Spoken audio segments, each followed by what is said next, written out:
L'image n'est pas nouvelle. Celle de sportifs, posant le genou à terre, en signe de protestation contre les discriminations. Les Bleus ont déjà fait ce geste fort avant le match amical face au Pays de Galles le 2 juin 2021 à l'Allianz Riviera de Nice. Un geste reproduit également par d'autres sélections et dans d'autres compétitions sportives, Formule 1, football américain, rugby.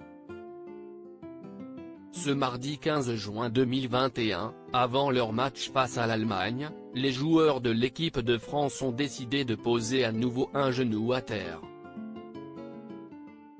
Apparemment est prévu, a annoncé le gardien et capitaine des Bleus, Hugo Lloris en conférence de presse.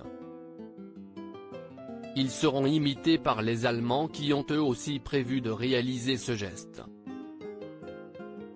Le geste est né aux États-Unis en 2016, un geste né à l'été 2016 aux États-Unis.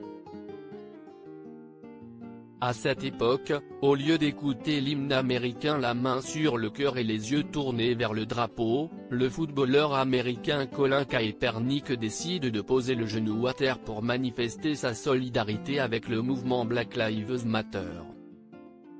Le geste rappelle les prières publiques des manifestants pacifiques pour les droits civiques, dans les années 1960. Le sportif américain répétera ce geste avant chaque rencontre, il sera ensuite rejoint par certains de ses coéquipiers. Après la mort de George Floyd en mai 2020, de nombreuses personnalités, sportifs, politiques, policiers, manifestants, ont de nouveau posé un genou à terre en signe de protestation contre les violences policières et les discriminations. Pour autant, ce geste politique n'est pas toujours bien accueilli par le public lors des rencontres sportives. Lors de ces matchs amicaux face à l'Autriche et la Roumanie, l'équipe de football d'Angleterre a posé un genou à terre et a été huée par une partie des spectateurs. Si vous ne comprenez pas ce que signifie le genou à terre et la cause qu'il y a derrière, si est vraiment décevant, avait déclaré Raheem Sterling, l'attaquant de l'Angleterre.